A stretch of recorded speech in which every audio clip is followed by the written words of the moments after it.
Alright guys, welcome to PlayStation News, Rumours and Leaks. Thank you for taking the time out to watch the video. The timestamps are available in the description if you want to jump straight to the bits that you are interested in, along with the links to the sites where the articles have come from.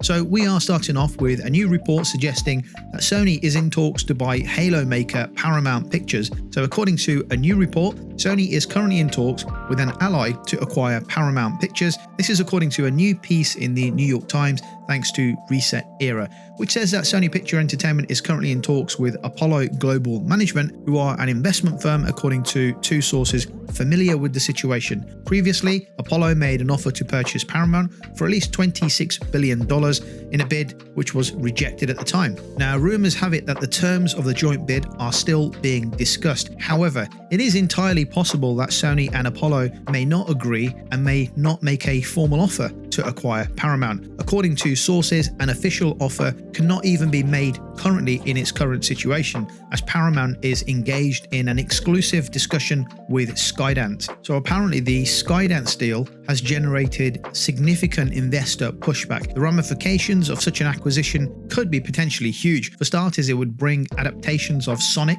and Halo into the PlayStation platform holder's growing media empire. After the news broke of Sony looking to acquire Paramount, shares in Paramount increased by 11% in the aftermarket trading. This is huge news for Sony. Sony is flexing its muscle in the TV and movie space right now, and Paramount has a huge backlog of movies and TV shows, and Sony is looking to bring that into its TV and media empire. Not to mention that the current trend of big video game franchises now moving into the TV and movie space, an area where Sony particularly excels in. I wonder if Sony TV and movies are part of a bigger lure for gamers with the way the game industry and the subscription services are heading right now. There seems to be some kind of a merger between the two. I mean, Netflix, known for its TV shows and its movies, is working on a gaming division and has a huge catalogue of TVs and media. Amazon is working on games, we know that, and of course it has a big library of content too. And we know Sony is the industry leader when it comes to gaming, and it already has a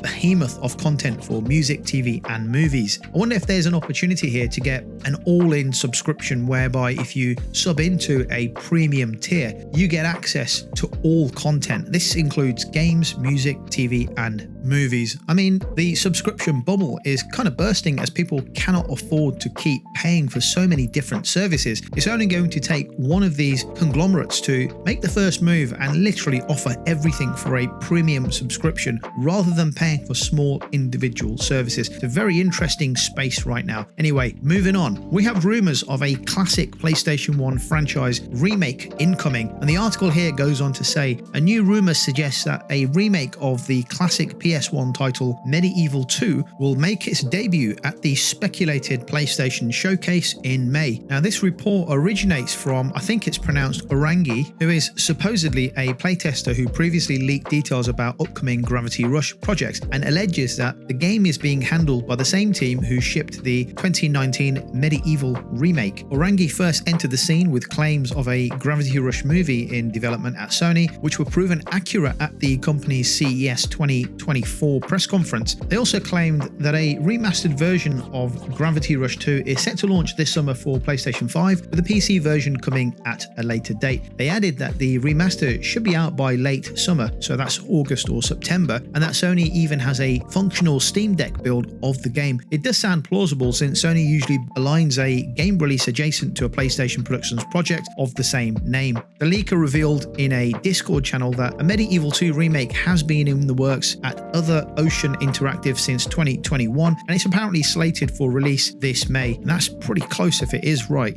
Orangi's claims suggest that Medieval 2 remake is planned to be revealed at the rumoured PlayStation showcase in May. This has led to speculation that Sony will shadow drop the remake after the showcase, which means it will be available to play right after the show. Now that's fantastic if that happens to be true, but we need the game to be confirmed to be coming out this May, but we also need a PlayStation showcase to be confirmed. Now, gaming insider Jeff Grubb first talked about this event on a recent Giant Bomb podcast. The Medieval 2 rumour further reinforces the notion of a potential PlayStation showcase in May. The company held its last showcase in May 2023, so it can be assumed that it will continue the pattern this year too.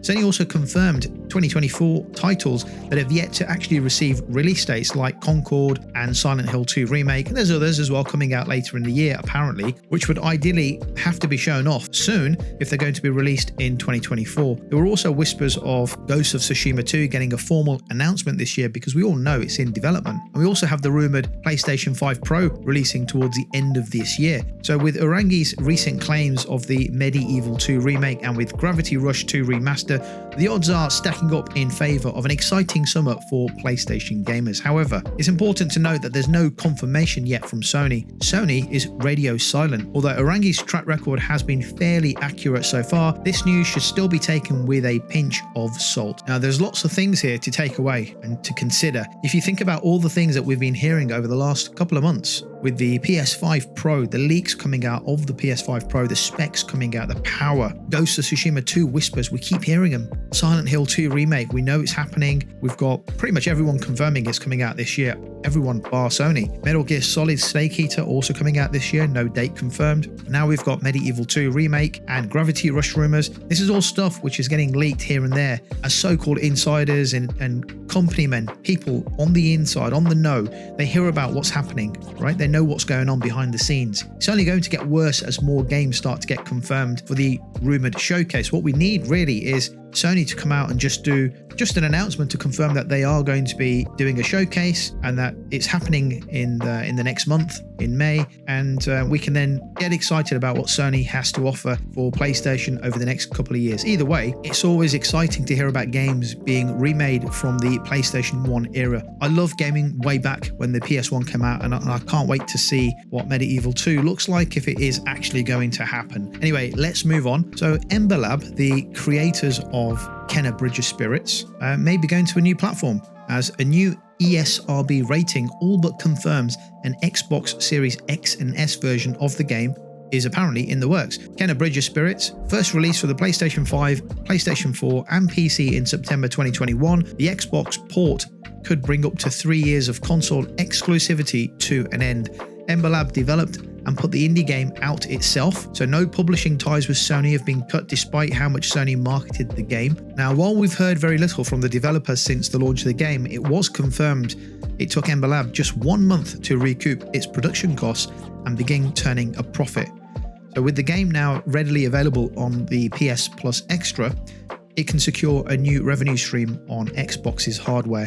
Kena Bridge of Spirits PS5 reviewed very positively, scoring an average of around 7 out of 10, and shared praise for its wonderful visuals, fun combat, and engaging side activities. Despite borrowing from all manner of modern hits, Kena Bridge of Spirits just about stands on its own. Wonderful visuals and music leave a strong impression, while the gameplay is simple but enjoyable. It's good to see Kena Bridge of Spirits go out and earn more money for its development team. It's had 3 years on PlayStation and PC, recouped its costs in 1 month, made profit ever since. What a great job from Ember Lab. Now it has a chance to go onto the Xbox platform after 3 years and try to make a little more extra cash before hopefully making Kena Bridge of Spirits 2 or a brand new project from Ember Lab. Let me know your thoughts down below in the comments about today's topic. Thank you for watching, and I will catch you on the next PlayStation news, rumours and leaks video.